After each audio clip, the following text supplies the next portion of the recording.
يؤتي الحكمة من يشاء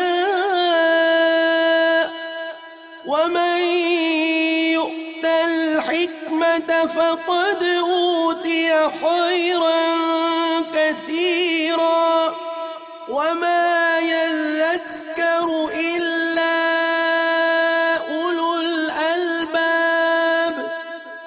ترجمہ کنزُ ایمان۔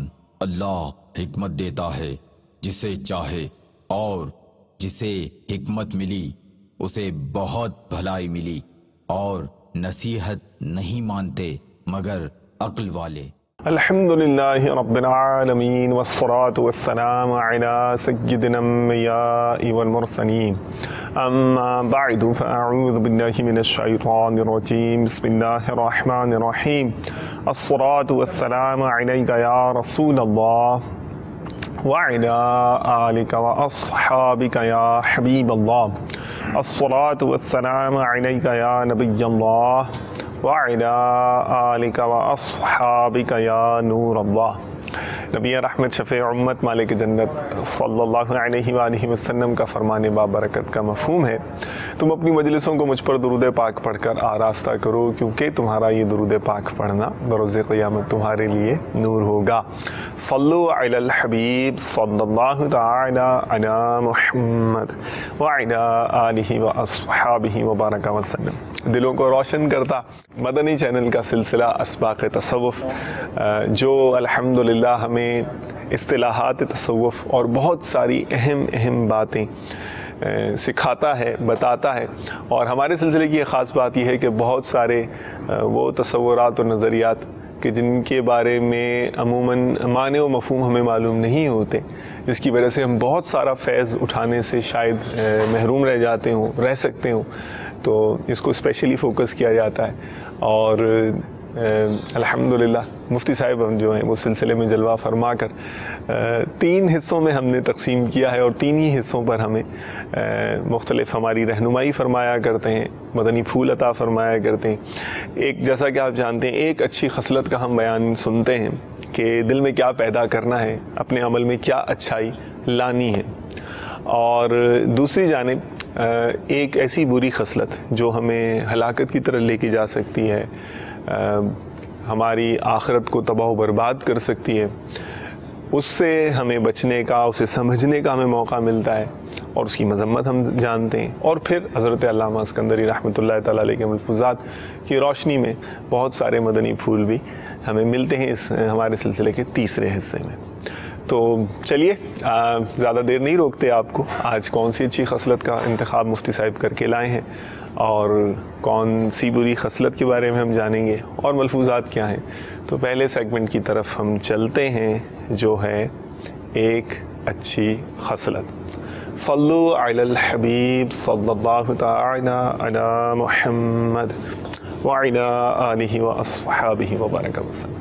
میری عادت و بہتر بن سنتوں کا بہتر، بن سنتوں کا بہتر، مجھے متقی بنانا، مجھے متقی بنانا، مدنی مدینے والے، مدنی مدینے والے، مدنی مدینے والے۔ مفتی صاحب الفابیٹیکلی چل رہے ہیں ہم لوگ، اور الف کو کور کر رہے ہیں، اور الف میں ہی اتنا سارا الحمدللہ بیان ہو چکا ہے، اور آج بھی الف ہی ہے غالباً۔ ہاں ماشاء اللہ۔ تو آج جس اچھی خصلت کا آپ ہمیں سمجھائیں گے جس کے بارے میں، تو وہ کون سی ہے، کیا منتخب کر کے لائیں، ذرا شیئر کیجئے ہمارے مدنی چینل کے ناظرین سے بھی۔ الحمدللہ رب العالمین، والصلاة والسلام علی سید الانبیاء والمرسلین، اما بعد فاعوذ باللہ من الشیطان الرجیم، بسم اللہ الرحمن الرحیم۔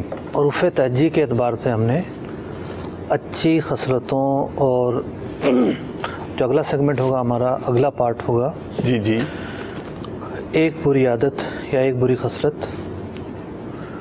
تو ہم حروف تہجی کے اعتبار سے چل رہے ہیں، ٹھیک۔ آج جس موضوع پر ہم گفتگو کریں گے وہ ہے استقامت۔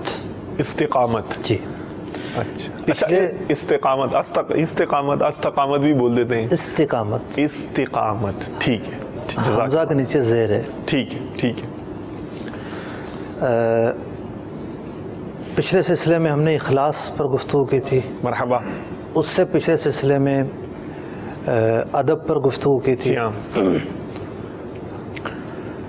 استقامت کا ایک مشہور معنی تو بڑا معروف ہے. صحیح. یعنی مستقل مزاجی کے ساتھ کوئی کام کرنا. پرسسٹنسی. ٹھیک ہے. اسے جو ہے وہ استقامت کہتے ہیں. چونکہ یہ لفظ قرآن و سنت میں مذکور ہے. قرآن مجید فرقان حمید میں بھی مختلف مشتقات کے ساتھ مذکور ہوا. اللہ اللہ. اور متعدد مرتبہ مذکور ہوا. 1 درجن سے زیادہ آیات ہیں. اللہ اکبر. جن میں اس کا تذکرہ ہے. احادیث مبارکہ میں بھی اس کا تذکرہ ہے. بہت خوب. لفظی طور پر بھی اور معنوی طور پر بھی. اچھا اچھا اچھا اچھا. تو قرآن و سنت نے استقامت کو بیان کیا. ٹھیک. یعنی جو آپ کی مجھے ڈسکشن سے یہ لگ رہا ہے کہ جو ایک جنرل کانسیپٹ ہے استقامت کا، مستقل مزاجی کا، تو جو دینی تصور ہے شاید اس میں کچھ وسعت ہے یا کوئی اور مخصوص اس کا جو کانسیپٹ ہے وہ جو ہمیں سمجھنا. مدنی چینل کے ناظرین کی توجہ بڑھانے کے لیے میرے خیال میں صحیح کہہ رہا ہوں گا. آپ صحیح سمجھے ہیں. یعنی چونکہ یہ قرآن مجید فرقان حمید اور احادیث میں لفظ آیا ہے. جی جی. اس لیے وہ معنی بھی عرض کرتا ہوں کہ جو قرآن یا حدیث کی مراد ہو سکتے ہیں. اللہ اکبر. بہت خوب ہے. ٹھیک ہے. تو اللہ رب العزت نے ارشاد فرمایا ان الذین قالوا ربنا اللہ ثم استقاموا، بے شک وہ لوگ جنہوں نے کہا ہمارا رب اللہ ہے عز و جل، پھر وہ ثابت قدم رہے. فلا خوف علیہم ولا هم یحزنون، نہ انہیں کوئی ڈر ہے نہ کوئی خوف ہوگا. پھر مزید بشارتیں جو ہیں ان لوگوں کے لیے بیان ہوئیں. صحیح. تو عام طور پر تو یہی ترجمہ کیا جاتا ہے کہ ثابت قدم رہے. ٹھیک ہے. اس ثابت قدمی سے کیا مراد ہے؟ بہت خوب. یہ سمجھنے اور سمجھانے کی بات ہے. صحیح. ایک حدیث مبارکہ مسلم شریف کی ہے کہ ایک صحابی رضی اللہ تعالیٰ عنہ نے عرض کی یا رسول اللہ صلی اللہ علیہ وسلم قل لی فی الاسلام قولا لا اسأل عنہ احدا غیرک. یا رسول اللہ صلی اللہ علیہ وسلم دین اسلام کی کوئی ایسی بات بتا دیں کہ بس آپ کے سوا کسی سے کچھ پوچھو ہی نہ. ارے واہ. یعنی وہ بات مجھے کفایت کرے. ٹھیک ہے. تو پیارے آقا علیہ الصلوۃ والسلام نے ارشاد فرمایا قل آمنت باللہ ثم استقم. سبحان اللہ. یہ کہہ یعنی قرار کر کہ میں اللہ پر ایمان لایا. جی جی. پھر اس پر ثابت قدم رہ. یہ ایک ایسی چیز ہے اللہ ساری زندگی تجھے کفایت کرے گی. اللہ اللہ. مطلب مدعا یہ. ٹھیک. پہلے تو ایک بات یہ جاننے کی ہے جی قرآن مجید فرقان حمید کی آیت اور اس حدیث مبارکہ میں ایک مشترکہ اسلوب بیان ہوا. ٹھیک. جیسے ان الذین قالوا ربنا اللہ، بے شک ایمان والے کہتے ہیں ہمارا رب اللہ ہے. اللہ ہے. ثم استقاموا، پھر ثابت قدم رہتے ہیں. حدیث مبارکہ میں فرمایا گیا قل آمنت باللہ، یہ کہ میں اللہ پر ایمان لایا. ثم استقم، پھر استقامت پذیر رہے. جی جی. تو اس میں جو اسلام لانے کے لیے ضروری چیزیں ہیں اس کی تفصیل بیان نہیں ہوئی. ٹھیک. صرف اتنا ہے کہ میں اللہ پر ایمان لایا. جی. یا وہ لوگ کہتے ہیں اللہ تبارک و تعالی ہمارا رب ہے. تو اس کا یہ مطلب نہیں ہے کہ یہاں یہ شخص رسالت کی گواہی نہیں دیتا ہوگا، دیگر ضروریات دین پر ایمان نہیں رکھتا ہوگا. ٹھیک. تو جیسے بہت ساری روایتوں میں آیا کہ جو لا الہ الا اللہ کا ذکر کرے اس کی یہ فضیلت ہے، یا خاص طور پر جس کا خاتمہ لا الہ الا اللہ پر ہوا اس کے لیے پھر فضائل بیان کیے گئے. صحیح. تو مسئلہ یہ ہے کہ یہاں جب لا الہ الا اللہ کہا جاتا ہے پھر اوراد اور وظائف میں تو وہی مراد لیا جاتا ہے عام طور پر، لیکن اس کے علاوہ جب کہا جاتا ہے تو اس سے مراد صرف لا الہ الا اللہ نہیں ہوتا، پورا کلمہ ہوتا ہے. ٹھیک. پورے ضروری لازمی عقائد مراد ہوتے ہیں وہاں. اللہ اکبر. اللہ تبارک و تعالیٰ کی وحدانیت، سرکار دو عالم صلی اللہ علیہ وسلم کی رسالت، اسی طریقے سے قرآن مجید اللہ کی کتاب ہے، روز قیامت پر ایمان لانا، یعنی مجمل طریقے سے ان چیزوں کا اعتقاد رکھنا ضروری ہوتا ہے. ٹھیک. ایسی چیزوں کو ضروریات دین بھی کہتے ہیں. صحیح. تو بعض لوگوں کو یہ مغالطہ ہوتا ہے کہ وہ صرف لا الہ الا اللہ ہی کا درس دیتے ہیں. ٹھیک. محمد الرسول اللہ سے جو ہے وہ صرف نظر کرتے ہیں. ایسا نہیں ہے، ان کی کوتا نظری ہے. کوتا نظری ہے. بلکہ فتاوی رضویہ شریف 9ویں جلد جو کہ جنائز کے باب میں ہے، جی جی، بالکل شروع میں چوتھا یا پانچواں فتویٰ ہوگا.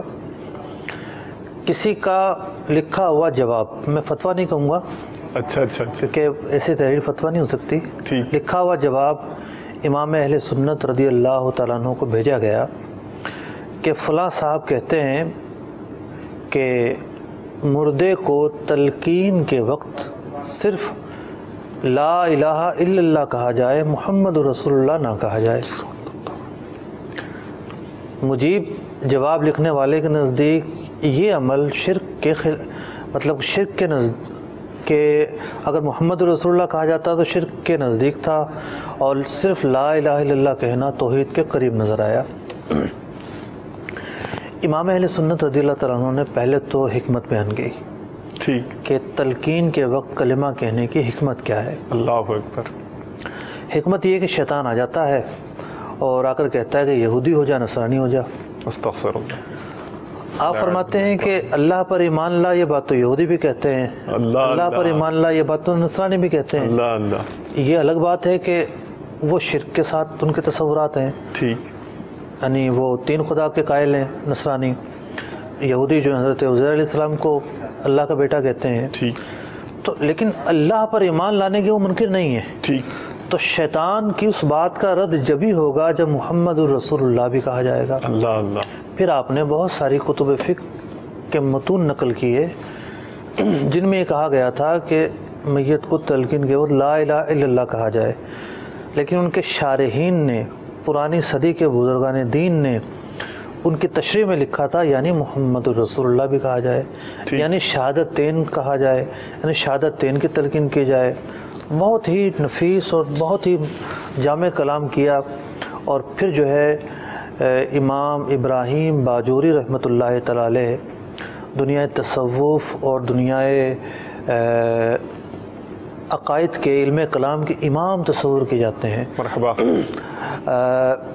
دارالفتہ مصر الازہر کی ویب سائٹ پر ان کا تذکرہ ہے.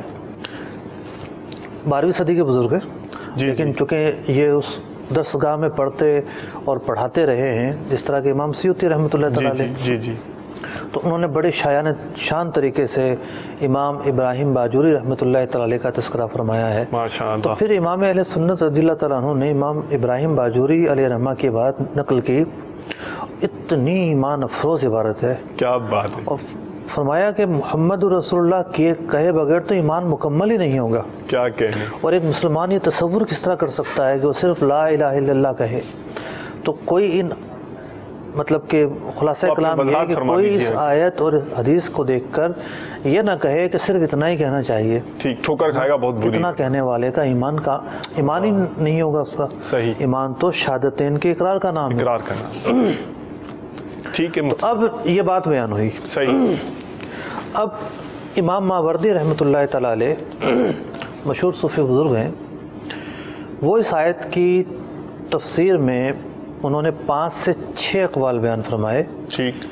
یعنی تتبع کے ساتھ اور بالکل نچوڑ کے ساتھ جو تشریح کی گئی اس آیت کی صحابہ اور تابعین نے اس کے پس منظر میں. اچھا اچھا. آپ فرماتے ہیں اس آیت کا ایک معنی یہ ہے ثم استقاموا، اس کا ایک معنی یہ ہے الا ان اللہ ربہم وحدہ، اس بات پر مرتے دم تک ڈٹے رہے کہ ان کا رب اللہ ہے. یعنی ایمان پر ثابت قدم رہے، اسی حال میں دنیا سے رخصت ہوئے.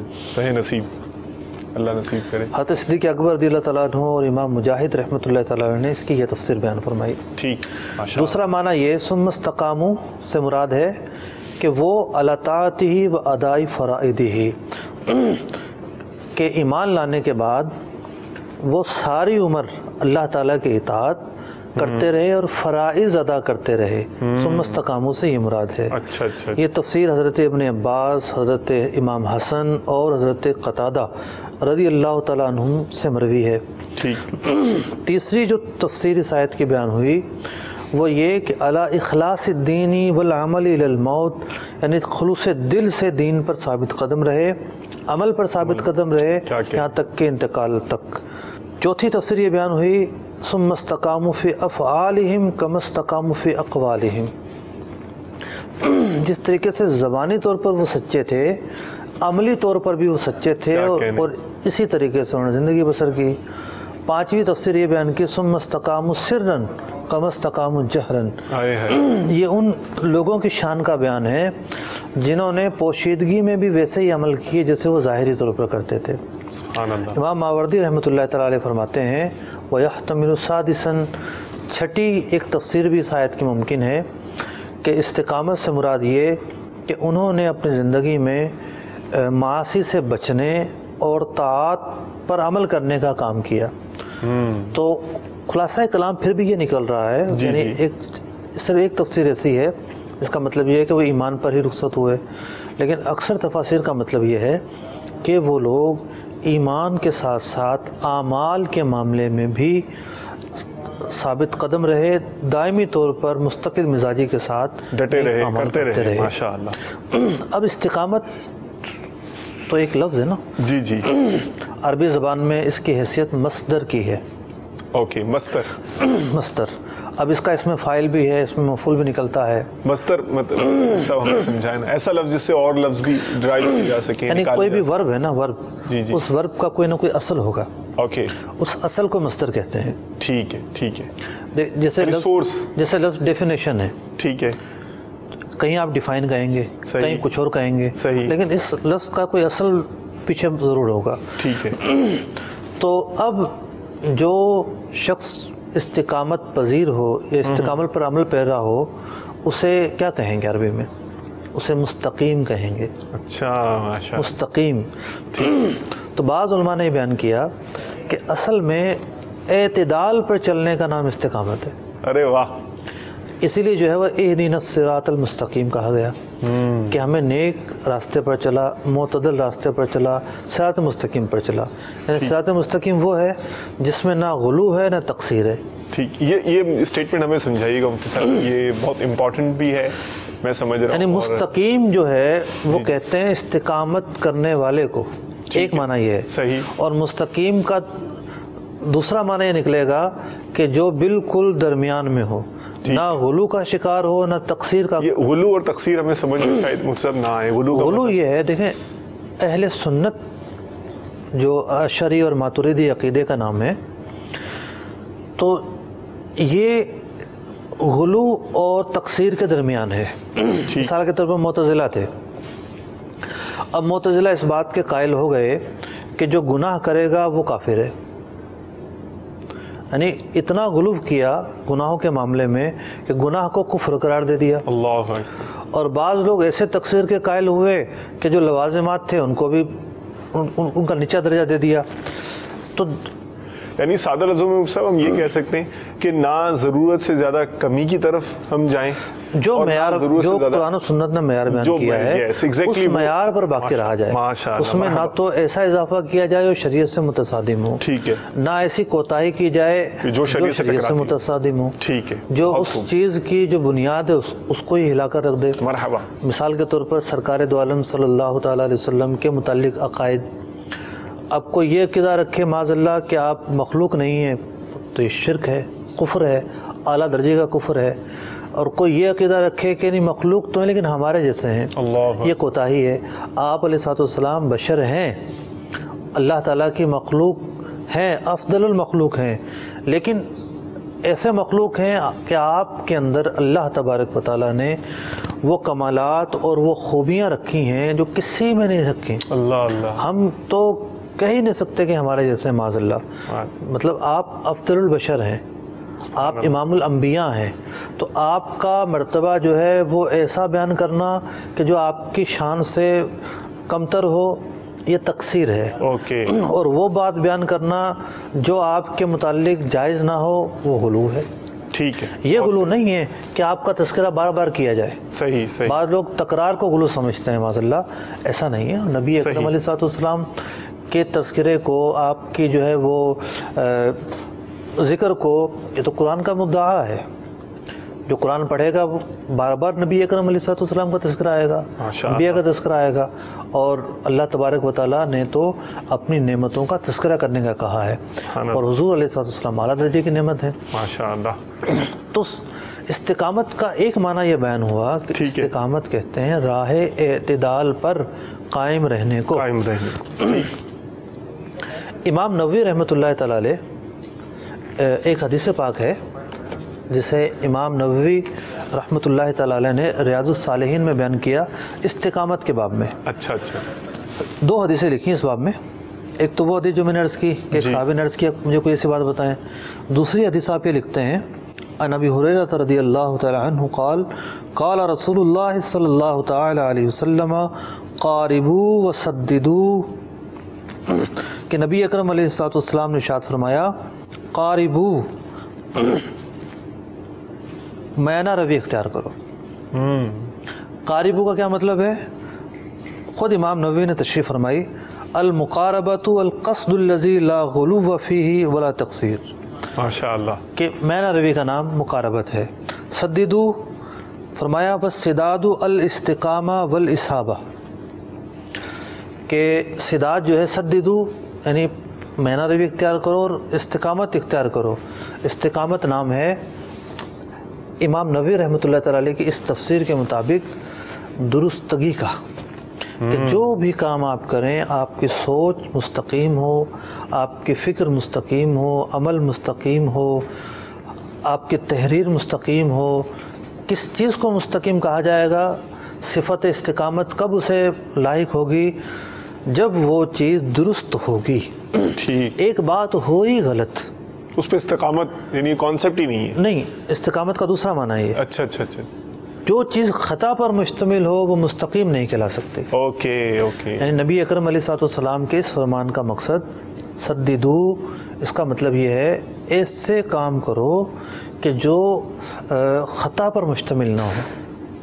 تو استقامت کا ایک معنی یہ ہوا کہ وہ چیز، وہ کام، وہ بات، وہ عمل جی جی جو خطا سے پاک ہو، غلطی سے پاک ہو، اس چیز کا نام ہے استقامت. صحیح. یہ ایک تیسری تفسیر ہے. مطلب اگر کوئی شخص غلط چیز پہ ڈٹا ہوا ہے تو ہم یہ نہیں کہیں گے یہ مستقیم ہے، راہ مستقیم پر ہے، یہ نہیں کہیں گے ہم. صحیح صحیح. یہ بھٹکا ہوا ہے. صحیح. اب اس کا درجہ ہے. اب وہ مثال کے طور پر ایک تلفظ ہے، تلفظ کے معاملے میں وہ کچھ اور کہہ رہا ہے. ٹھیک ہے. تو اسے گمراہ نہیں کہیں گے، بھٹکا ہوا نہیں کہیں گے. صحیح. اسے جو ہے ایک چھوٹی سی غلطی قرار دیں گے. صحیح.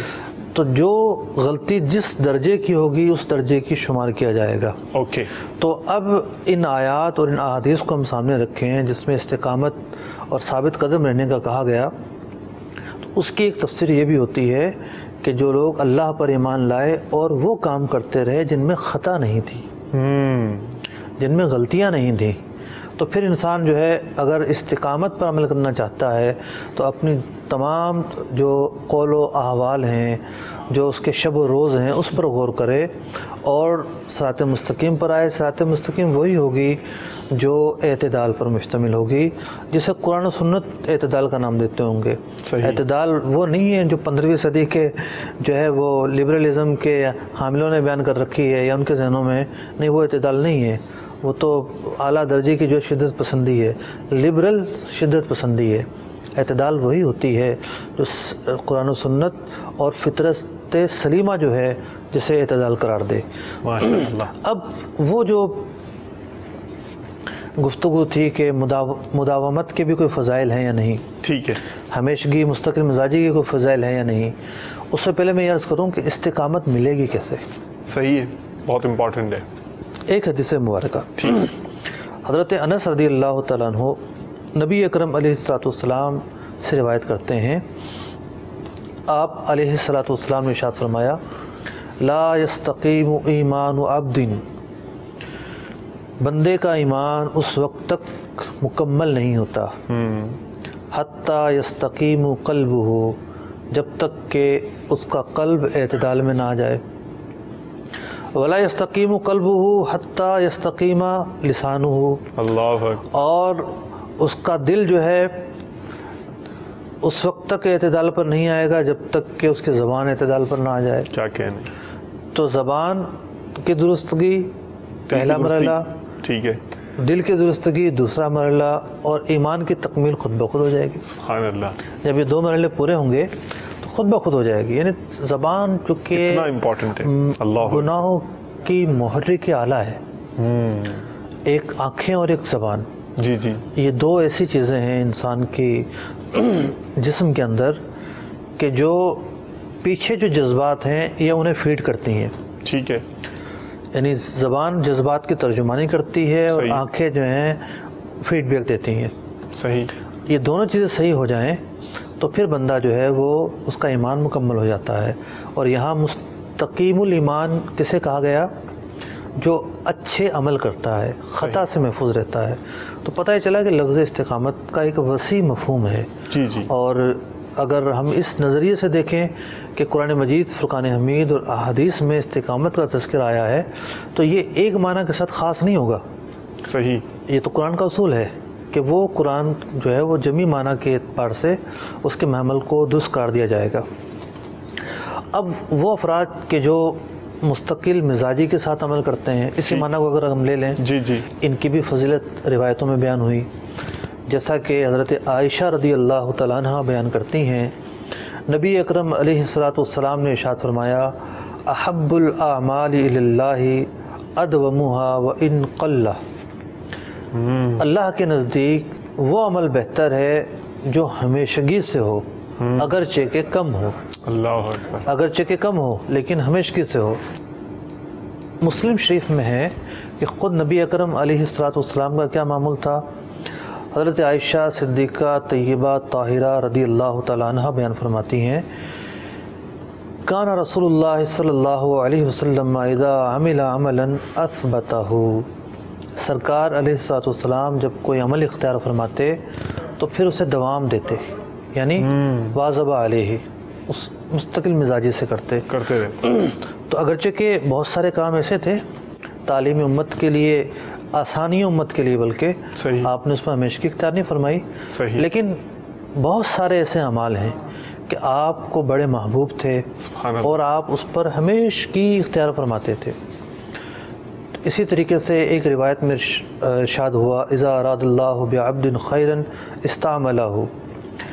جب اللہ تعالیٰ کسی شخص سے بھلائی کا ارادہ فرماتا ہے جی جی اسے اچھے کاموں میں لگا دیتا ہے. سبحان اللہ.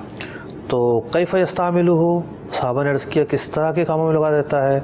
فرمائے یوفقہ لعمل صالح ثم یقبضہ علیہ، یعنی نیک اعمال میں لگا دیتا ہے، وہ اس پر استمرار کرتا ہے یہاں تک کہ اسی حالت پر اس کا انتقال ہوتا ہے. سبحان اللہ. تو وہ مشہور حدیث جسے ہم سنتے ہی رہتے ہیں، جی جی، وما یزال عبدی یتقرب الی بالنوافل حتی احبہ، کہ بندہ جو ہے نوافل کی پابندی کرتا رہتا ہے.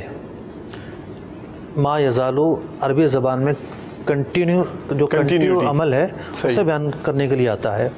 بندہ نوافل پر ہمیشگی برتتا رہتا ہے یہاں تک کہ اللہ تعالیٰ فرماتا ہے احبہ، میں اسے اپنا محبوب بنا لیتا ہوں. فَإِذَا أَحْبَبْتُهُ كُنْتُ سَمْعَهُ الَّذِي يَسْمَعُ بِهِ، جب میں اسے اپنا محبوب بنا لیتا ہوں تو پھر میں اس کے کان بن جاتا ہوں جس سے وہ سنتا ہے، آنکھیں بن جاتا ہوں جس سے وہ دیکھتا ہے، ہاتھ بن جاتا ہوں جس سے وہ کام کرتا ہے. تو پوری یہ حدیث ہے. مراد یہ ہے کہ اس کے ہاتھوں میں وہ قوت پیدا ہو جاتی ہے، اس کی آنکھوں میں، اس کی سماعت میں، اس کے ٹانگوں میں وہ قوت پیدا ہو جاتی ہے کہ وہ کام کرتا ہے کہ جو ایک عام شخص نہیں کر پاتا. کرامت کا حامل بھی بن جاتا ہے ایسا شخص. لیکن یہ مرتبہ کس طرح ملا؟ استقامت کے ذریعے ملا.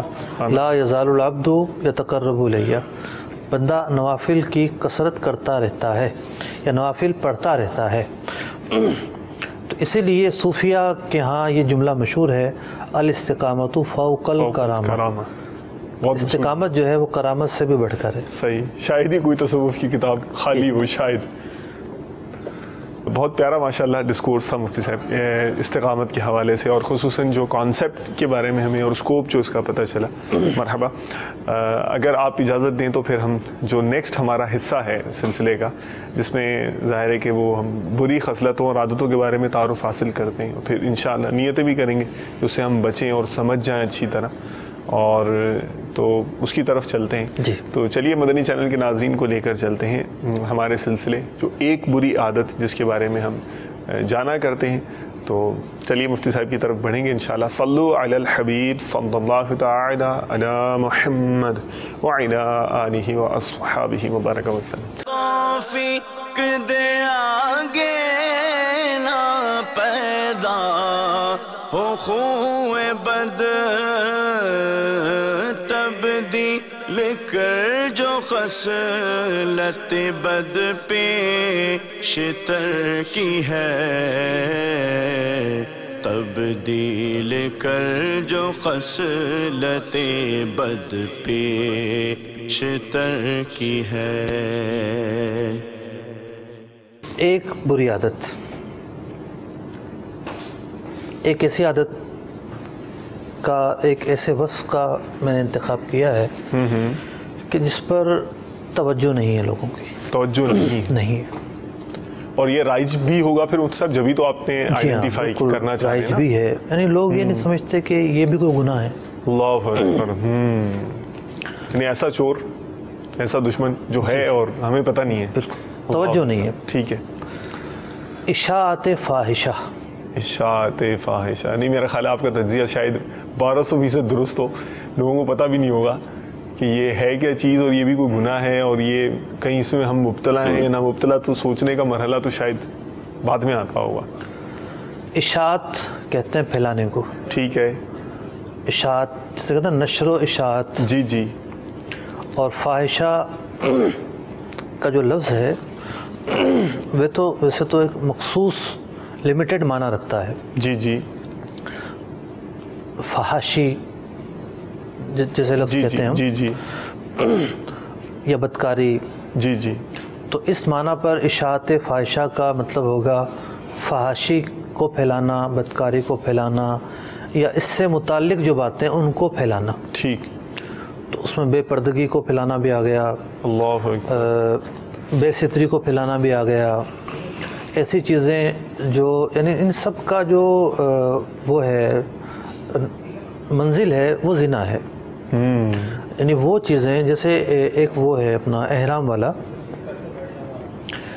احرام والے کے لیے جو حالت احرام میں آ جائے بیوی کے قریب جانا جائز نہیں ہے. ٹھیک. اور وہ کام کرنا بھی جائز نہیں ہے کہ جو اسے قریب جانے پر ابھارے. ٹھیک ہے. جیسے بوسو کنار کرنا یا شہوت کے ساتھ اس کا ہاتھ پکڑنا، اپنی بیوی کا ہاتھ پکڑنا، یہ سب اس پر حرام ہو جاتا ہے احرام کی حالت میں. تو عام زندگی کے اندر ظاہر بات ہے جو حلال ہے وہ حلال ہے، بیوی حلال ہے، لیکن جو حرام ہے، زنا بھی حرام ہے، اور زنا کے جو دواعی ہیں، جو لے جانے والے ہیں اس طرف، وہ سب چیزیں بھی حرام ہیں. تو اس سے متعلقات جتنی بھی چیزیں ہیں، ان متعلقات کے نشر و اشاعت میں حصہ ڈالنا، زبانی طور پر، تحریر کے ذریعے، کسی اور ذریعے سے، یہ سب چیزیں جو ہیں وہ اشاعت فاحشہ میں آتی ہیں. تو لیکن ابھی ایک آیت مبارکہ ہے جس سے ٹھیک ہے اس چیز کا حرام ہونا ثابت ہوتا ہے. صحیح. پہلے میں آیت پڑھ دیتا ہوں. جی جی. سورہ نور کی آیت ہے، آیت نمبر 19.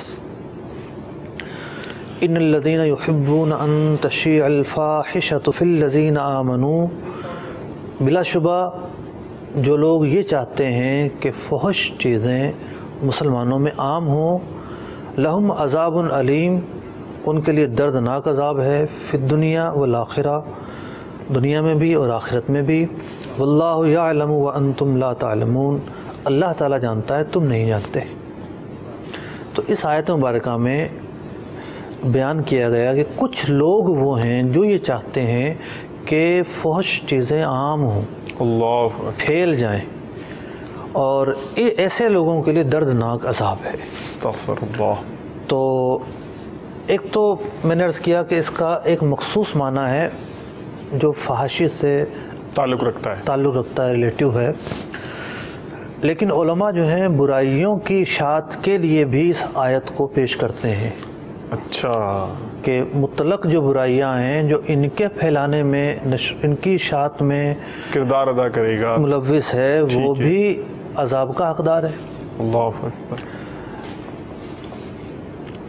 تو بعض جگہ ایسی ہوتی ہیں جہاں جو ہے وہ لفظ اپنے مخصوص پس منظر میں ہی بیان ہوتا ہے، ٹھیک، جیسے پردے کے تعلق سے ایک مسئلہ بیان کیا گیا جی جی،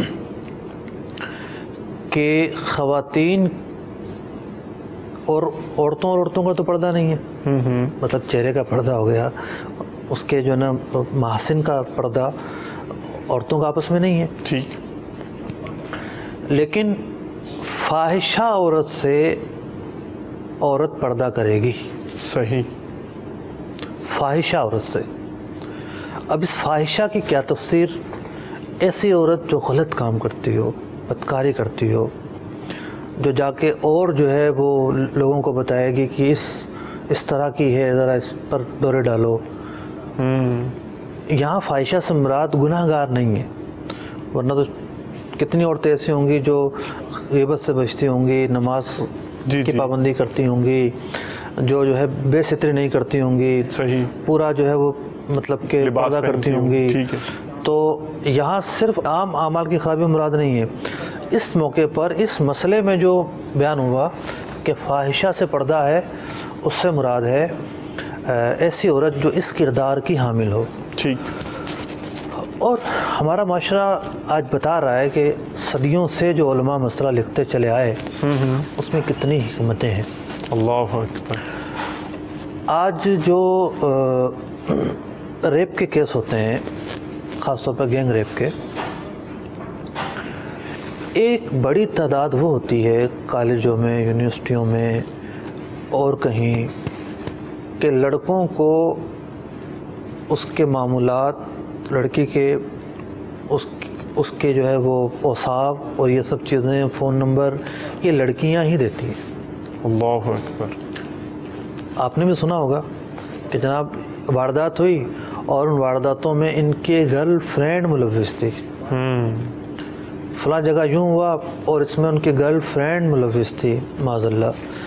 تو ایسی عورتوں سے بچنا چاہیے عورتوں کو بھی، کہ جو بد کردار ہوں، برے کردار کی حامل ہوں، ان کے نمبر پاس کرتی ہوں لڑکوں تک، انہیں ان کی طرف راغب کرتی ہوں، ایسی عورتوں کی صحبت سے بچنا بھی بے حد ضروری ہے۔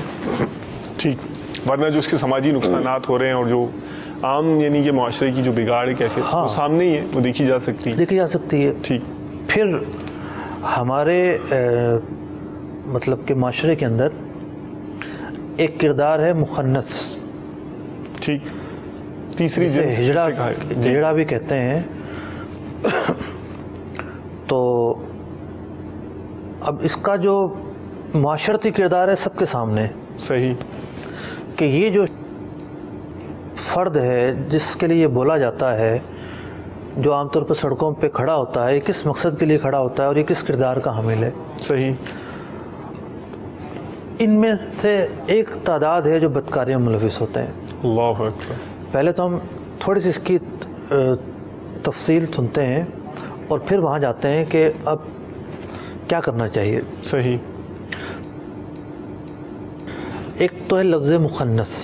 صحیح، مخنث کا مطلب یہ ہے کہ کوئی بھی فرد 100% آدمی ہے، اس میں ایک رتی برابر بھی زنانہ اوصاف نہیں ہے، جسمانی طور پر نہ پستان کا ابہار ہے، نہ کوئی اور علامت ہے، اتنا ضرور ہے کہ اس کی چال ڈھال میں خم ہے، ٹھیک، عورتوں کی طرف لچک سے بات کرتا ہے۔ اب وہ شخص جو ہے وہ مخنث کہلاتا ہے، وہ مخنث کہلاتا ہے، یہ تیسرے جنس نہیں کہتے اسے، صحیح، اسے صرف مخنث کہیں گے۔ اوکے، اگر فطری طور پر چال ڈھال ایسی ہے تو کوئی گناہ گار بھی نہیں ہے. صحیح. بعض لوگ ایسے ہوتے ہیں ان کی چال ڈھال ایسی ہوتی ہے, گفتگو کا انداز ایسا ہوتا ہے, بدلنا اور مردوں کی طرح بات کرنا ان پر لازم ہے, لیکن پھر بھی کور نہیں ہوتا تو وہ معذور ہے. صحیح. لیکن کچھ لوگ وہ ہوتے ہیں کہ جو صبح جو ہے وہ کام پر جاتے ہیں, شام کو سرخی پاؤڈر لگاتے ہیں, عورتوں کے کپڑے پہنتے ہیں, وگ لگاتے ہیں اور روڈوں پہ آ کے کھڑے ہو جاتے ہیں. صحیح. یہ وہ لوگ ہیں جو عورتوں کی مشابہت اختیار کرتے ہیں. اللہ اکبر. عورتوں کی مشابہت اختیار کرتے ہیں. تو شریعت مطہرہ نے تو ان عورتوں سے بچنے کا حکم دیا تھا کہ جو بدکاری کی حامل ہیں, یہ تو نرے مرد ہیں. صحیح. یہ بسوں میں عورتوں کے پوشن میں گھسنے کی کوشش کرتے ہیں. یہ اس طرح کے لوگ گھروں میں گھس کے جو ہے وہ اپنے آپ کو کچھ اور ظاہر کر کے جو ہے وہ عورتوں کے ساتھ ہنسی مذاق کی کوشش کرتے ہیں. شادی بیاہوں کے اندر جو ہے یہ عورتوں کے اندر گھستے ہیں. صحیح. تو یہ تو اس طرح کے کردار کے حامل افراد تو اعلیٰ درجے کے جو ہے وہ وصف کے حامل ہیں. ٹھیک. پھر آ جاتے ہم تیسرے جنس پر. ٹھیک. تیسری جنس جو ہے اس کی بھی ڈیٹیل ہے. صحیح. ہمارے فقہاء کرام نے بڑی تفصیل کے ساتھ بیان کیا, اور قبلہ شیخ طریقت امیر اہل سنت نے پردے کے بارے میں سوال جواب جو رسالہ ہے, اس میں آخر میں سوالن جواباً کافی تفصیل ہے ہجڑوں کے بارے میں. ٹھیک. تیسری جنس ایک وہ ہوتی ہے کہ جس میں کچھ زنانہ چیزیں ظاہر ہوتی ہیں. مثال کے طور پر سینہ جو ہے وہ عورتوں کی طرح ہے. صحیح. لیکن سینہ عورتوں کی طرح ہونے کے باوجود وہ فرد مکمل مرد ہوتا ہے. اوکے. شادی کے لائق ہوتا ہے, شادی کرے تو اولاد بھی ہوتی ہے. اب ایسا شخص جس کا جو ہے وہ سینہ عورتوں کی طرح ہو گیا لیکن ہے پورا مرد, بال وال بڑھا لیے, عورتوں کی طرح باتیں کرتا ہے, یہ عورتوں کے پاس کس طرح آ سکتا ہے؟ صحیح. تو بعض اوقات جو ہے وہ کچھ عورتوں کے قابل رحم جذبات ہوتے ہیں کہ یہ تو یوں ہے اور یہ تو یوں ہے, وہ تو گھر جا رہے ہوتے ہیں پیسے مانگنے. تو فحاشی جو ہے وہ بہت ہی باریک چیز ہے. اوکے. کون کب غلطی میں مبتلا ہو جائے اندازہ نہیں لگا سکتا. تو ہم آتے ہیں اپنے موضوع کی طرف. جی. اشاعت فاحشہ, قرآن مجید فرقان حمید نے اسے ایک بڑا گناہ قرار دیا. اب اس کی جو حکمتیں ہیں, ظاہر بات ہے معاشرے کے لیے یہ چیز ناسور ہے. صحیح. جو چیز جتنی پھیلے گی اتنی عام ہوگی. صحیح. اور جتنی دبی رہے گی اتنا جو ہے, اب مثال کے طور پر ایک محلے کے اندر سب اپنے کام کاج میں مصروف ہیں. صحیح. روٹین کی زندگی گزار رہے ہیں. کہیں سے خبر آ جاتی کہ جی فلاں گھر میں بدکاری ہو رہی ہے. ہر شخص کیا ہو رہا ہے, کیوں ہو رہا ہے, کیسے ہو رہا ہے. مطلب یہ نہیں ہے کہ آنکھیں بند کر کے رکھے رہیں گے, اس چیز کو اٹھایا جائے, لیکن اتنا دبا کر اٹھایا جائے کہ مسئلہ حل ہو, کہ متعلقہ لوگوں تک وہ بات رہے. صحیح. کچھ یہ بات کچے ذہنوں میں جائے گی. یعنی جب کوئی بھی وہ ہوتا ہے نا اپنا, کوئی بھی ایسی چیز ہوتی ہے, کوئی بھی ایسی خبر ہوتی ہے, تو ہوتا یہ ہے جیسے خودکشی کی جب خبریں آتی ہیں نا, ایک وقت ہوتا ہے کہ نہیں آتی تو نہیں آتی, جب آتی ہیں تو تواتر کے ساتھ آتی ہیں پھر. صحیح. تو ایسا لگتا ہے کہ ایک خبر آئی تو دوسروں کا بھی ذہن بنا کہ ہم بھی یہ کر لیں. جی, ایسا ہوتا ہے کہ محسوسات عادی ہو جاتے ہیں, دلیری بھی بعض اوقات پیدا ہو جاتی ہے. ایسی خبریں جو ہیں وہ ڈراموں اور فلموں کے متعلق اخباروں میں چھپتی ہیں کہ بچوں نے ڈرامہ دیکھا, اس طرح قتل کرتے ہیں, انہوں نے ویسے قتل کر دیا. جی ہاں. گھر سے بھاگنے کی ترغیب, گھر سے بھاگنا کیا ہے؟ فحاشی ہے. صحیح. اپنی بھی عزت داؤ پہ لگانی ہے. ٹھیک ہے. داؤ پہ کیا لٹاتی ہیں, ماں باپ کی عزت بھی خراب کرتی ہیں. صحیح. یہ ترغیبیں کہاں سے ملتی ہیں؟ مطلب ایک تو وہ بات تھی نا کہ چلو محلے میں کوئی بات ہوئی اور سب تک وہ پھیلی, اور دن رات اس کے تذکرے, چرچے, کیا کیوں کیسے کے چکر میں ہوتے رہے, مسلسل ہوتے رہے. تو یہ شریعت کے نزدیک پسندیدہ عمل نہیں ہے, بلکہ یہ جائز عمل نہیں ہے. صحیح. برائی کا جو تذکرہ ہے وہ برائی کو زندہ کرتا ہے, کچے ذہنوں کو برائی تک ابھارتا ہے. اس کو تو مٹانے کا حکم ہے۔ حضرت عمر فاروق رضی اللہ تعالیٰ عنہ نے ارشاد فرمایا ان للہ عبادن، اللہ تعالیٰ کے کچھ بندے ہیں، اور یہ پیرایا یہ اسلوب یہ ہے کہ اللہ تعالیٰ کے بندوں کی اوصاف بیان ہو رہے ہیں۔ صحیح۔ یمیتون الباطل بحجرہ، باطل کو ترک کر کے اسے مار دیتے ہیں۔ یمیتون، باطل کا علاج ہی ہے، نہ اس کا تذکرہ کیا جائے، نہ اسے جو ہے نا تحریر میں اتنا اچھالا جائے، نہ کچھ اور کیا جائے۔ مفسرین نے تو یہاں تک بیان کیا کہ بچیوں کو سورہ یوسف کی تعلیم نہ دی جائے، سورہ نور کی تعلیم دی جائے۔ صحیح۔ سورہ نور کی تعلیم جو ہے وہ تہذیب سکھاتی ہے، اور وہاں سے یہ نہ ہو کہ دماغ میں کچھ اور خیال آ جائے۔ قرآن مجید فرقان حمید کا بھی اسلوب ہے۔ قرآن مجید فرقان حمید اس انداز میں گفتگو کرتا ہے کہ جیسے مثال کے طور پر یسألونک عن المحیض، یہ لوگ آپ سے سوال کرتے ہیں محیط کے بارے میں، ایک ایسے لفظ کا انتخاب کیا قرآن مجید فرقان حمید نے جس کا معنی سوچ و بجاج سے جاننے کی ضرورت ہے۔ معروف جو لفظ تھا وہ حیض تھا کہ یہ حیض کی حالت میں حیض کے حوالے سے سوال کرتے ہیں، لیکن قرآن مجید فرقان حمید نے محیط کے نام سے بیان کیا۔ تو پھر کوئی بات بسا اوقات ہوتی بھی ہے تو کس الفاظ کے چناؤ سے بیان کرنا ہے۔ سبحان اللہ۔ یہ بھی حکمتیں ہیں، یہ بھی وہ چیزیں ہیں جسے مسلمانوں کو سامنے رکھ کر بیان کرنا چاہیے۔ ماشاء اللہ۔ تو حضرت عمر فاروق رضی اللہ عنہ کا فرمان کہ کچھ ایسے بندے ہیں اللہ کے کہ جو باطل کو ترک کر کے اسے مار دیتے ہیں، وَيُحْيُونَ الْحَقَّ بِذِكْرِهِ، اور حق بات کا تذکرہ کر کے اسے زندہ رکھتے ہیں۔ کیا کہنے، کیا کہنے۔ تو اب ہم یہ دیکھتے ہیں کہ جو ہمارے معاشرے میں خاص طور پر فحاشی کے تعلق سے برائیاں پھیل رہی ہیں، اس میں لڑکے اور لڑکیوں کا مطلب کہ عشقیہ فسقیہ گفتگو ہوں، موبائل کے ذریعے جو معاملات ہیں وہ ہوں، گھر سے بھاگنا ہو، زناکاری ہو، طرح طرح کی جو چیزیں ہیں ہم بیان کرتے ہوئے بھی شرم آتی ہے، مطلب کہ جھجک محسوس ہوتی ہے، لیکن جو جانتے ہیں وہ اندازہ لگا سکتے ہیں۔ یہ آج کے معاشرے میں اتنا کیوں بڑھی؟ صحیح۔ یہ گلی گلی اور محلے محلے تک یہ بات کیوں پھیل گئی؟ پہلے تو کوئی اکا دکا واقعات ہوتے تھے اور کوئی کچھ ہوتا تھا، اب تو ایسا لگتا ہے کہ جو چیزیں سننے کو ملتی رہتی ہیں کہ یہ اس کے ساتھ اٹیچ ہے، یہ اس کے ساتھ اٹیچ ہے، یہ اس کے ساتھ اٹیچ ہے، یہ کہ ہو کیا تماشا رہا ہے؟ پہلے تو ایسا کبھی نہیں ہوا۔ تو سب سے پہلے تو اشاعت فاحشہ کی گئی، یعنی قوالی جو ہوتی ہے نا، قوالی، جی جی، ایک تو نا مزامیر کے ساتھ قوالی، مزامیر تو جائز نہیں ہے، صحیح، بغیر مزامیر کے قوالی، بغیر مزامیر کی قوالی کے بھی یہ اوصاف بیان کیے گئے، شرائط بیان کی گئیں۔ سما جسے کہتے ہیں، سما کا مطلب یہ نہیں کہ مزامیر بھی ہوں گے، ڈھول باجے بھی ہوں گے، ڈھول باجے سب فضول چیزیں ہیں، شریعت میں ہرگز جائز نہیں ہے۔ تو اس کے لیے بھی یہ بات بیان کی گئی۔ اب چونکہ اس میں جو اشعار پڑھے جاتے ہیں وہ اشعار جو ہیں اللہ تبارک و تعالیٰ کی محبت سے متعلق ہوتے ہیں، اور بڑے ہی ہجر یا سرکار دو عالم صلی اللہ تعالی وسلم کے متعلق ہوتے ہیں، تو ہجر و فراق پر مشتمل ہوتے ہیں۔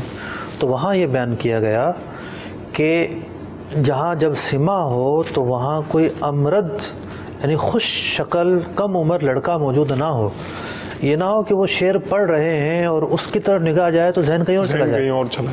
یہ ہے تعلیم۔ امام غزالی رحمۃ اللہ تعالیٰ علیہ اور بزرگوں نے یہ باتیں بیان فرمائی ہیں۔ یہ ہے شریعت کی حکمتیں کہ ایک بات جب بیان کرنی ہے ایسی تو وہ اس انداز میں بیان کرنی ہے، ماشاءاللہ۔ لیکن دوسری طرف جب سامنے جو ہے وہ ایک کریکٹرز کھڑا کر کے، جسے ہیروئن کہتے ہیں، اس کو کھڑا کر کے اور اس کے اوصاف بیان کیے جائیں، اور اس کے اوپر جو ہے نا ہر دوسری بلکہ ہر 99% فلموں کا ڈراموں کا عنوان ہی یہ ہو کہ عشق میں مبتلا ہوا جناب، اور مبتلا ہونے کے بعد وہ یوں ہوا یوں ہوا، یوں اس نے قربانیاں دی، یوں گھر سے بھاگا، یوں دونوں مر گئے۔ ہر دوسری فلم میں اگر یہ ہو تو اب کیا ہوگا؟ یہ چیز عام ہوگی، یہ چیز روٹین بنے گی، یہ چیز عادتوں میں شامل ہوگی، یہ چیز لوگوں کے مزاج میں جو ہے وہ رچ بس جائے گی۔ تو یہ اشاعت فاحشہ ہے۔ اب تو ایک نیا ٹرینڈ آ رہا ہے، اب تو خبریں جو ہے نا وہ خبریں تو بندہ اخبار اس لیے خریدتا ہے، اب تو شاید کم ہی لوگ خریدتے ہوں گے، نیٹ پر پڑھ لیتے ہوں گے۔ مطلب اس کا مدعا یہ ہے کہ حالات حاضرہ سے واقفیت، صحیح، لیکن اب تو خبروں کو بھی جو ہے وہ کچھ اور بنا دیا گیا ہے. فلاں فلم آ گئی ہے جناب. پہلے تو فلمی صفحہ چھوٹا سا ہوتا ہی نہیں تھا. فلمی صفحہ یعنی آج سے 5-7 سال پہلے، زیادہ نہ جائیں، 7 سال کیا، آپ 10 سال چلے جائیں، 10 سال پہلے فلمی اخبار الگ سے چھپتے تھے. صحیح. اور اگر کبھی فلم سے متعلق خبر ہوتی تھی تو وہ ہفتے میں کوئی ایک دن آدھے پیج پر ہوتی ہوں گی. اب تو روزانہ پورا یا آدھا صفحہ فلمی صفحہ ہوتا ہے. ایک چیز بڑھی یعنی اس کی اشاعت بڑھی، چلو یہ تو ہو ہی رہی تھی، اب تو مین پیج پر، بیک پیج پر خبریں آ رہی ہوتی ہیں. فلاں فلم آ گئی، فلاں مشہور ہو گئی، فلاں فلاپ ہو گئی، فلاں یہ ہو گیا. تو ان کے تذکرے ہیں. اور پھر جس طریقے سے جو ہے وہ جو سنتے ہیں کہ کپڑوں کا مختصر ہونا، الفاظ کا جو ہے وہ زیادہ وسیع سے وسیع ہونا، ممکن ہے پہلے کوئی بات الفاظ میں بیان کی جاتی ہو. صحیح. اور لیکن اب جو الفاظ سننے کو ملتے ہیں وہ تو انتہائی فحش الفاظ بھی ہوتے ہیں. تو جب یہ چیزیں عام ہوں گی، ان کے تذکرے عام ہوں گے، تو یہ اشاعت فاحشہ ہے جسے قرآن مجید فرقان حمید نے روکا ہے، جسے شریعت مطہرہ نے حرام قرار دیا ہے. اب اس جو مضمون اور یہ جو مفہوم ہے اس کی بڑی وسعت ہے. یعنی یہ مضمون اور مفہوم وہاں بھی ہے کہ جہاں کوئی ایسی بات علم میں آئے بندہ اسے نہ پھیلائے. صحیح. اب تو یہ ہو رہا ہے کہ سوشل میڈیا کے ذریعے اشاعت فاحشہ اعلیٰ درجے سے ہو رہی ہے. اللہ اکبر. بعض لوگ نہ چاہتے ہوئے بھی کرتے ہیں. مثال کے طور پر کسی نے کوئی بری پوسٹ دیکھی، اس پر کمنٹ کرے گا بھی تم یہ لوگ کیا کر رہے ہو. وہ یہ نہیں جانتا کہ کمنٹ کرنے کی بنا پر اگر وہ کمنٹ نہ کرتا تو حضرت عمر فاروق رضی اللہ تعالیٰ عنہ نے جو نیک لوگوں کے اوصاف بیان کیے ہیں اس پر پورا اترتا. اس چیز کو مار دو، پھیلاؤ ہی نہیں. آپ کمنٹ کر کے بھی اسے جو نا وہ اس کی شان بڑھا رہے ہیں. صحیح. مطلب کسی کی جو ہے وہ جانچنے کا طریقہ ہوتا ہے نا کہ جناب کتنے لوگ اس میں انوالو ہیں پوسٹنگ میں. جی. تو جتنے زیادہ کمنٹس ہوں گے اتنے زیادہ اس کا فگر بڑھے گا، گراف بڑھے گا. تو پھر ہوتا کیا ہے کہ کمنٹ تو لکھے کہ غلط چیز ہے یہ، لیکن وہ کمنٹ لکھتے ہی تمام لوگوں کو وہ تصویر شیئر ہو جاتی ہے. صحیح. اور ٹائم لائن پر بھی نہیں آتی. اس سے نہیں پتہ چلتا کہ تمام لوگوں کو چلی گئی ہے. علمان والحفیظ ایک منظر کبھی بھی نگاہوں سے بھول نہیں سکتا اور اللہ تعالیٰ نہ دکھائے. ایک مرتبہ کچھ پوسٹ مطلب جو توہین پر مشتمل تھی، خانہ کعبہ کے توہین پر اور دیگر ضروریات دین کے توہین پر، وہ ایسے طریقے سے لوگوں کے پیج پر ڈالی گئیں جسے ٹیگ کرنا کہتے ہیں. تو جو جانتے ہیں وہ اپنا ٹیگ بند کرتے ہیں، رکھتے ہیں، کوئی اور نہیں کر سکتا، لیکن اکثر لوگ نہیں کرتے، پتہ ہی نہیں ہوتا انہیں چلانے کا. صحیح. اب وہ ان کے پیج پر شیئر ہونا شروع ہو گئی. اب لوگ اس پہ کمنٹ کر رہے ہیں بھئی یہ کیا شیطانی ہے، یہ کیا ہے، یہ کیا ہے، یہ کیوں ہے، اور وہ چیز اور پھیل رہی ہے اور پھیل رہی ہے اور پھیل رہی ہے. تو غور فکر کی حاجت ہے کہ ہم کیا کر رہے ہیں، کیسے چل رہے ہیں. ایک تو ہماری قوم کے اندر سیکھنے کا عمل کم اور پھیلانے کا زیادہ ہو گیا. صحیح. ایسا لگتا ہے کہ کوئی نفسیاتی مرض بن گیا ہے، ہر چیز پھیلاؤ پھیلاؤ پھیلاؤ. اچھی بات بھی بندہ پہلے سیکھے. صحیح. پڑھنے کے بعد غور کرے میں یہ اچھی بات، اس سے میرا مقصد کیا ہے. صحیح. اس سے میرا مقصد ہے دین سیکھنا، اچھائی سیکھنا، اس پر عمل کرنا. پڑھے گا بعد میں، کمنٹ پھیلائے گا پہلے. صحیح. میں یہ اس لیے عرض کر رہا ہوں کہ اگر وہ پڑھتا تو اسے اندازہ ہوتا کہ یہ بات حدیث کے حوالے سے لکھی ہوئی، کس کتاب سے لکھی ہوئی ہے، اس نے کسی عالم سے جو ہے نا وہ اسے تصدیق کروائی کہ نہیں کروائی ہے، اس کے علمی ہونے کے جو تقاضے ہیں وہ پورے ہوتے ہیں کہ نہیں ہوتے. جس کی جو دل میں آتا ہے بس پھیلانے کا جنون ہے. یہ پاگل پن ہے، یہ پاگل پن ہے، یہ نفسیاتی مرض ہے. آپ دیکھیں گے کہ کچھ دنوں کے بعد کلینک کھل جائیں گے نفسیاتی امراض کے کہ ایک ڈاکٹر وہ بھی ہے کہ جو سوشل میڈیا کے مریضوں کی جو ہے نا ٹریٹمنٹ کرتا ہے. ویسے صاحب یعنی سائیکولوجیکلی جو ہے نا بعض سوشل میڈیا کے نام سے مثال کے طور پر ایکس سنڈروم، وہ یعنی نفسیاتی مرض تسلیم کر لیا گیا ہے. اچھا جی، یہ تسلیم کر لیا گیا کہ یہ بھی نفسیاتی مرض ہے کہ وہاں جانا ہے اور یہ کام کرنا ہے. وہ بس وہ عادت مزاج آتی ہو کہ خود ہم نے اپنے ہاتھوں میں ہتھکڑیاں یعنی یہ مرض کہ میری وجہ سے لوگ دیکھ لیں، لائک کر دیں، یہ ہو جائے وہ ہو جائے، تو وہ میں ہو رہی ہے، وہ تو نہیں ہو رہا کہ جو تقاضے ہیں. تو اس سے اشاعت فاحشہ ہو رہی ہے بہت ساری ایکٹیویٹیز کی وجہ سے. کوئی تحریر لکھتا ہے، وہ تحریر پر غور کرے کہ اس کا مقصود کیا ہے، یہ چاہتا کیا ہے. کوئی بات کہتا ہے تو وہ اس پر غور کرے کہ یہ چاہتا کیا ہے. تو ایک تو ہم نے مخصوص پس منظر میں بات بیان کی، اس کے علاوہ بھی یعنی جو فقہاء نے اس آیت کو اور اس وصف کو جو بیان فرمایا ہے ان مواقع پر بھی بیان فرمایا ہے جہاں محض برائیاں پھیل رہی ہیں. مثال کے طور پر ایک شخص ہے، وہ برائیوں کا ہی تذکرہ کرتا ہے، فلاں یوں ہے یوں ہے یوں ہے یوں ہے یوں ہے یوں ہے، یوں فراڈ کیا یوں فراڈ کیا یوں فراڈ کیا. تو وہ غیبت بھی کر رہا ہے یا کم از کم بہتان تو کر رہا ہے، بہتان ہو گیا غیبت ہوگی، لیکن وہ ساتھ ساتھ برائی کو بھی پھیلا رہا ہے. میں تو عرض کرتا ہوں کہ حضرت عمر فاروق رضی اللہ عنہ کا یہ قول پکڑ لیا جائے نا، سچی میں آپ کو عرض کروں تو ماشاءاللہ برائیوں کی جڑ ہی ختم ہو جائے، مدینہ جڑ ہی ختم ہو جائے. تو اب لوگوں کو احساس نہیں ہے کہ ہم جو ہے وہ یعنی الفاظ کا چناؤ نہیں ہے.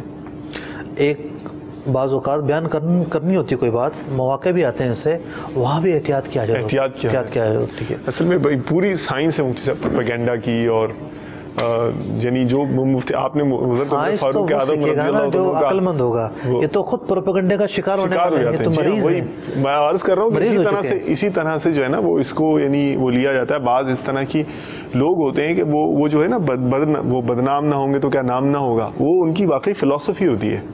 بعض ایسی شعبوں سے تعلق رکھنے والے لوگ ہوتے ہیں کہ وہ بھلے برا ہی پھیلے، نام سے برا ہی ہو، اسکینڈل بنے یا کچھ اس طرح کا ہو، لیکن وہ چونکہ شہرت ملے گی، مشہور ہوں گے، تذکرے ہوں گے، سوچ ہی یہی ہوتی ہے. تو بہرحال اللہ تبارک و تعالی ہمیں اس مرض سے محفوظ فرمائے، آمین آمین بجائے.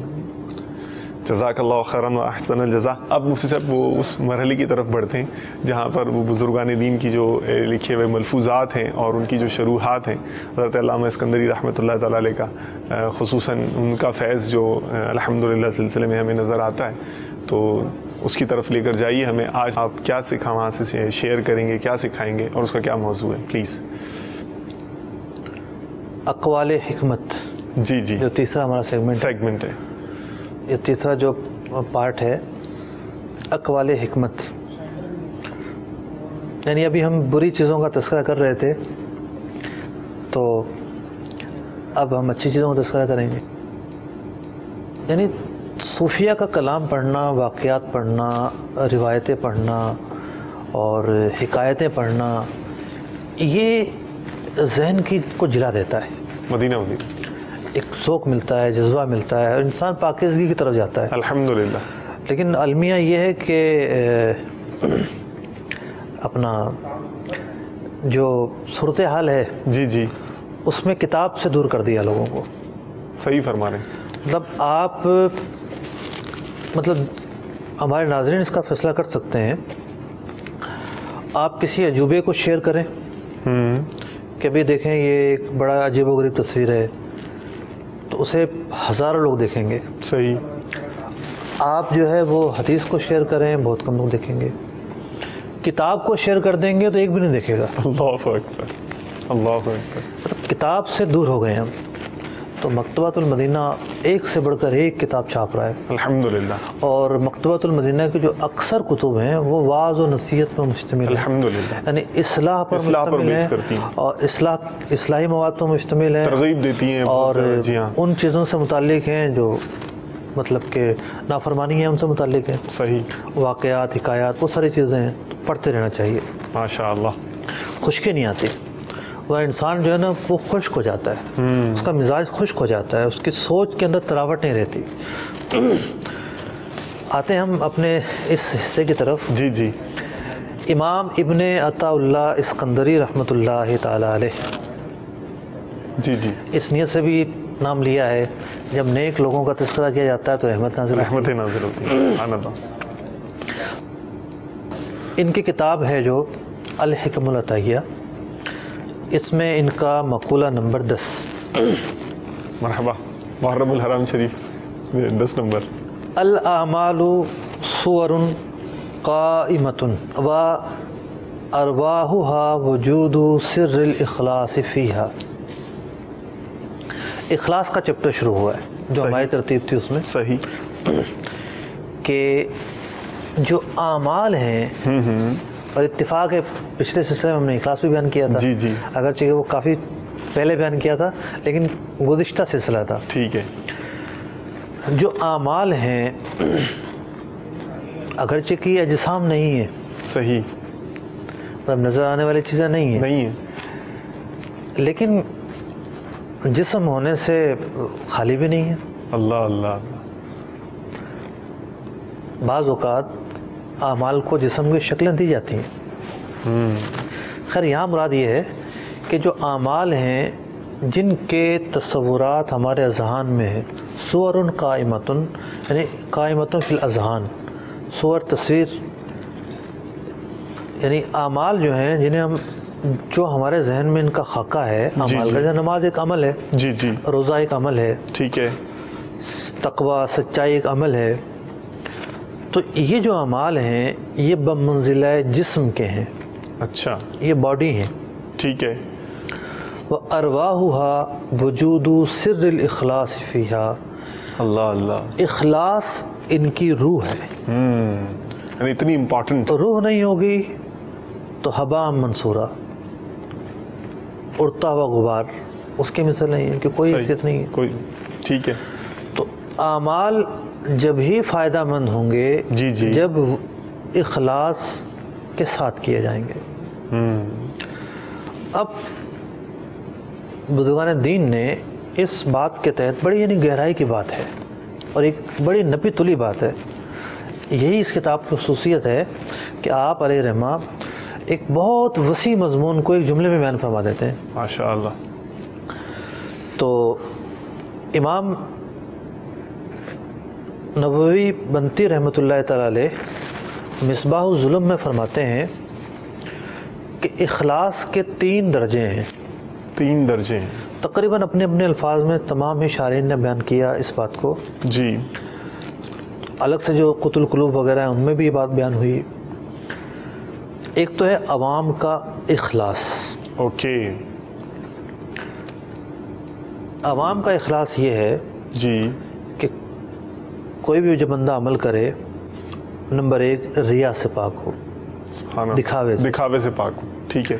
نمبر 2 خود پسندی سے پاک ہو. اللہ اکبر. بندہ عمل اس لیے کر رہا ہے کہ وہ خود کو اچھا لگے، خود ہی اچھا لگ رہا ہے، خود ہی خوش ہوئے جا رہا ہے. تو یہ دوسرے اس کی تعریف کریں. صحیح. اپنی نظروں میں مفتی صاحب یعنی ایک تو تعریف دوسروں سے لینا اور ایک ہے کہ یعنی اپنی ہی نظروں میں میں نے کام کیا ہے، میں نے یہ کام کیا نا زبردست، میں واقعی کچھ ہوں، میں نے یہ کام کیا. اخلاص یہ ہے کہ اس سے بھی پاک ہو. نمبر 3 نفس کی موافقت سے پاک ہو. یعنی کوئی حج پر اس لیے گیا ہے کہ اس کو دل گھبرا تھا، آؤٹنگ کے لیے گیا. ٹھیک ہے. تو یہ نفس کی موافقت کے خلاف نہیں ہوا. نفس جو چاہ رہا تھا اس نے اس بنا پر وہ عمل کیا. صحیح ہے. نفس کی پیروی میں کیا ہے. اللہ. تو اخلاص یہ ہے کہ دکھاوے کے لیے نہ ہو، خود پسندی کے لیے نہ ہو، نفس کی چاہت کے لیے نہ ہو. جب ان تینوں چیزوں سے کوئی عمل خالی ہوگا تو وہ اخلاص سے عوام ہوگا، اخلاص سے بھرا ہوا ہوگا. اچھا. اخلاص اس میں شامل ہوگا. صحیح صحیح. یہ عوام کا اخلاص ہے. ٹھیک ہے. اور فرمایا کہ اس کو حاصل کرنے کا طریقہ یہ ہے کہ بندہ یہ ذہن بنا لے. یعنی ویسے تو 3 اسباب ہیں. صحیح. لیکن جو بڑا سبب ہے وہ ہوتا دکھاوا. بڑا سبب دکھاوا ہوتا ہے. جی جی. لوگ میری دیکھیں مجھے. یہ ذہن بنا لیں کہ یہ لوگ ہیں جی جی نہ اسے فائدہ دے سکتے ہیں آخرت میں نہ نقصان. سبحان اللہ. اس کے اعمال ہی اس کے کام آئیں گے. مدینہ. تو پھر جو فوکس ہے وہ لوگوں کے بجائے اعمال ہو جائیں گے. صحیح. یعنی ان کا نتیجہ ہو جائے گا. ٹھیک ہے. کہ یہ اعمال میرے کام آنے ہیں تو ان اعمال کو میں اچھے سے اچھا کروں. صحیح.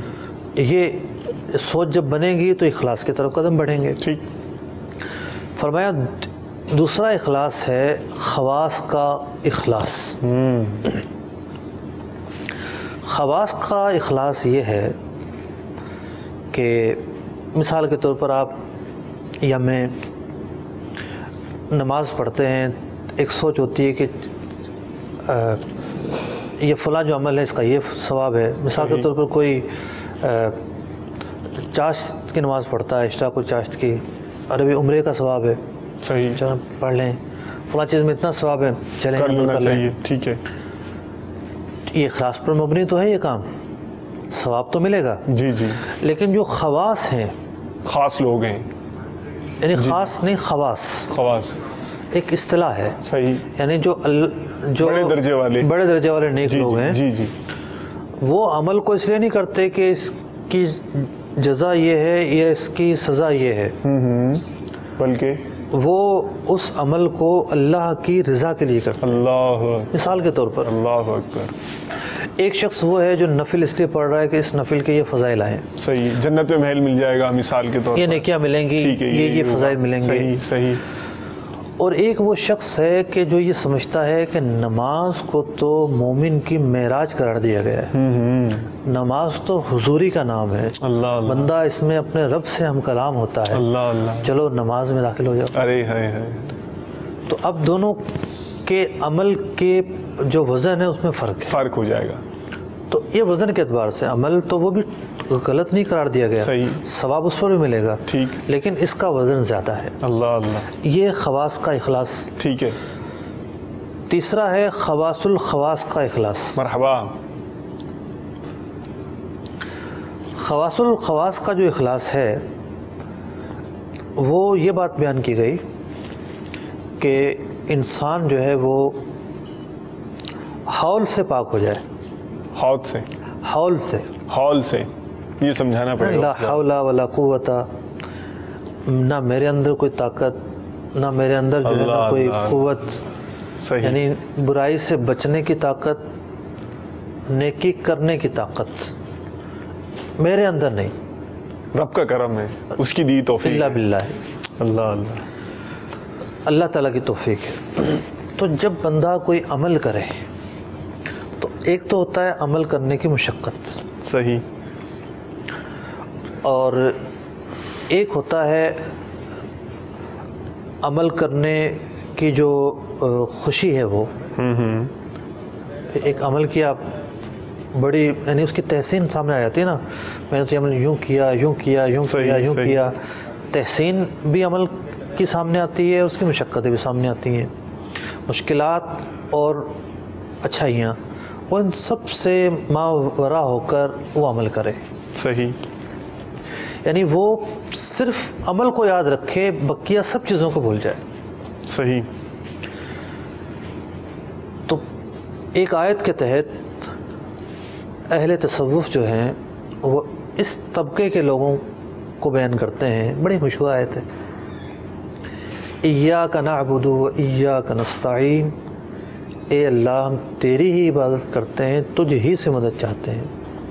یہ عمل اگر ہم نے کیا تو اس میں ہمارا کوئی کمال نہیں ہے. صحیح، تیری طاقت تھی تو ہم نے یہ عمل کر لیا، سبحان اللہ، تیری دی ہوئی قوت تھی تو ہم نے یہ کام کر لیا.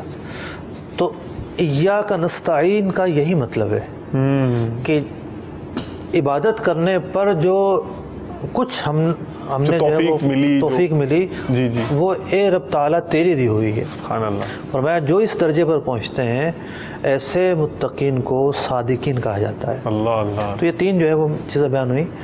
تو اسی لیے جو ہے وہ امام احمد زروق رحمۃ اللہ تعالی علیہ فرماتے ہیں، بعد مشائخ نے کہا صحی عملک بالاخلاص، کہ اخلاص کے ساتھ اعمال کو درست کرو، وصحی اخلاصک بالتبرع من الحول والقوہ، کہ حول اور قوت، مشقت اور اس کام کی جو وہ ہیں محاسن ہیں، ان سے پاک کرو اپنے اخلاص کو، اخلاص حاصل کرو اور ان چیزوں کو پاک کر کے اخلاص کو اور اوپر پہنچاؤ.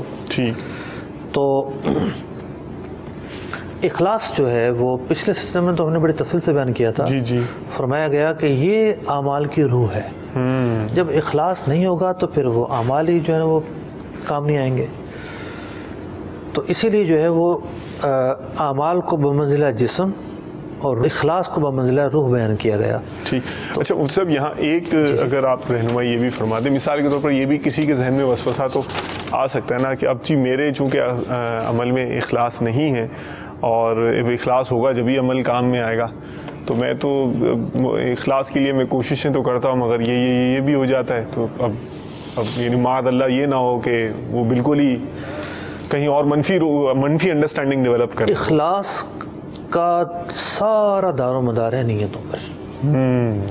یعنی اخلاص یہ نہیں ہے کہ آپ 2 کی جگہ 4 رکعت پڑھ لیں گے تو اخلاص ہو جائے گا، یا آپ وضو میں 3 مرتبہ بجائے 6 مرتبہ اعضاء کو دھوئیں گے تو اخلاص ہو جائے گا. 6 مرتبہ دھونا بھی جائز نہیں ہوگا. تو اخلاص کیسے حاصل ہوگا؟ ٹھیک ہے. اخلاص حاصل ہوگا نیتوں کی درستگی کی وجہ سے. صحیح. یعنی ایک بندہ جو ہے وہ اٹھا ہے نماز پڑھنے کے لیے، یار یہ لوگ کیا کہیں گے، چلو نماز پڑھاتا ہوں. تو اس کی کیا نیت تھی؟ اللہ کی رضا پانا نیت نہیں تھی. صحیح. تو اپنی نیتوں کو حاضر کرے، جب بھی عمل کرنے لگے نیتوں پر غور کرے. یعنی ایفرٹ کرتا رہے، کوششیں کرتا رہے. کس چیز کی کوشش؟ نیت کے متعلق سوچنے کی. ٹھیک ہے. کہ میرا یہ کام کرتے وقت کیا نیت ہے. مطلب اصل معاملہ ہے توجہ نہ ہونے کا. صحیح. یہ کوئی اتنا دشوار دقیق اور مشکل مسئلہ نہیں ہے. توفیق الہی اگر مل جائے تو آسانی ہے. اور توفیق کب ملے گی؟ انشاءاللہ. توفیق کب ملے گی؟ ٹھیک. ہوتا یہ ہے کہ اعمال کی بھی برکتیں ہوتی ہیں. سبحان اللہ. نیک اعمال کی برکتیں ہوتی ہیں. جو نیک لوگ ہیں انہیں توفیق زیادہ ملتی ہے. توفیق کس چیز کا نام ہے؟ اللہ تبارک و تعالیٰ کی اس رحمت کا نام ہے کہ جو اعمال کی طرف متوجہ کرتی ہے، خیر کی طرف متوجہ کرتی ہے. صحیح. توجہ الی الخیر، اس کا نام ہے توفیق. ماشاء اللہ. اب ایک آدمی شرابی ہے، جواری ہے، ظلم کرتا ہے، ماں باپ کا دل دکھاتا ہے، خیانت کا مرتکب ہے، پاپی ہے، بالکل پاپ در پاپ کیا جا رہا ہے، تو ایسے کو توفیق کیسے ملے؟ پرابیبلٹی ہاں کیا ہے اس کی؟ مطلب اس کے دل میں وہ سوچ کہاں سے آئے؟ صحیح. تو دل میں جتنا میل ہوگا، جتنا گند ہوگا، صحبت جتنی بری ہوگی، کبھی آئے گا وہ خیال آ کے جھونکے کی طرح گزر جائے گا. صحیح. قرار نہیں پکڑے گا. لیکن جب بندہ خود چاہے گا کہ میں نیک بنوں، قرآن پاک کی تلاوت کرے گا، ذکر و اذکار کرے گا، فرائض پر عمل کرنا شروع کرے گا، تو پھر جو ہے وہ دروازے خود کھلتے ہیں. سبحان اللہ. بندہ آگے بڑھتا ہے. ماشاء اللہ. اور یہ دنیا کا اصول ہے. آپ جہاں جا کر کھڑے ہو جائیں، اگلے مہینے، اگلے 6 مہینے بعد، اگلے سال بعد آپ وہاں نہیں ہوں گے، آپ آگے بڑھ چکے ہیں. برائی کی جگہ جا کر کھڑے ہو جائیں، جائز جگہ کھڑے ہو جائیں، تجارت میں کھڑے ہو جائیں، کسی بھی جگہ کھڑے ہو جائیں، پروگریس کرتے ہیں. کتاب پڑھنا شروع کریں. ایک کتاب آپ کو مشکل لگ رہی ہے، کل آپ وہی کتاب خود لکھ رہے ہوں گے. اللہ اللہ. کیا کہ انسان جس کام میں مشغول ہوتا ہے اس میں اس کا فکری تجربہ بھی بڑھتا ہے، عملی تجربہ بھی بڑھتا ہے، ہر چیز بڑھتی ہے. اصل چیز ہے منزل کے تعین کی. صحیح. مدینہ. منزل کا تعین ہوگا تو بندہ آگے بڑھے گا نا. صحیح ہے. اب اس کی سوچ یہ میں تو ہوئی برا اور برائیاں کرنی ہے. ٹھیک. تو وہ تو پھر سوچ یہ بن جائے کہ میں نے اچھائیاں کرنی ہے، پہلا قدم اٹھے، پھر دوسرا بھی اٹھے گا، ہر لمبے سفر کا آغاز. یہ سوچ بنے گی تو پھر یہ سوچ بنے، وہ اگلا مرحلہ ہے کہ یار یہ جو میں کام کر رہا ہوں کیوں کر رہا ہوں. صحیح. تو اخلاص اس وقت آتا ہے کہ جب منزل جو ہے نا وہ کا تعین ہو جائے کہ انسان اس راستے پہ چل رہا ہے، وہ رستہ صراط مستقیم ہو، پھر دیکھیں کتنی برکتیں آتی ہیں. ماشاء اللہ. بہت پیارا. جزاک اللہ خیر مفتی صاحب، بہت بہت شکریہ. اور خصوصاً آخر میں جو آپ نے ایکشن پلان والا جو اور موٹیویشن فورس جو آپ نے دی ہے، جزاک اللہ خیر. امید ہے کہ انشاءاللہ ان مدنی پھولوں پر عمل کرنے اور سستوں اور بلکہ اداسیوں کے شکار والے جو ہیں انہیں بھی انشاءاللہ ان کے بھی خزاں میں باہر آنے کی صورت ہوگی. ضرور بڑھنا چاہیے اس طرف. اللہ تعالیٰ مجھے بھی اور آپ کو بھی رفیق عطا فرمائے ان مدنی پھولوں پر عمل کرنے کی انشاءاللہ عز و جل. نیکسٹ ایپیسوڈ میں، اگلے آنے والے حصے میں، مزید اچھی خصلتوں اور بری خصلتوں اور بزرگان دین کے اقوال حکمت پر مشتمل بہت سارے مدنی پھول لے کر آپ کی خدمت میں پھر حاضر ہوں گے. جزاکم اللہ خیرا و احسن الجزاء. صلو علی الحبیب صلی اللہ تعالی علی محمد وعلی آلہ واصحابہ وبارک وسلم. يؤتي الحكمة من يشاء ومن يؤت الحكمة فقد أوتي خيرا كثيرا وما يذكر إلا أولو الألباب. ترجمہ کنز ایمان. اللہ حکمت دیتا ہے جسے چاہے، اور جسے حکمت ملی اسے بہت بھلائی ملی، اور نصیحت نہیں مانتے مگر عقل والے.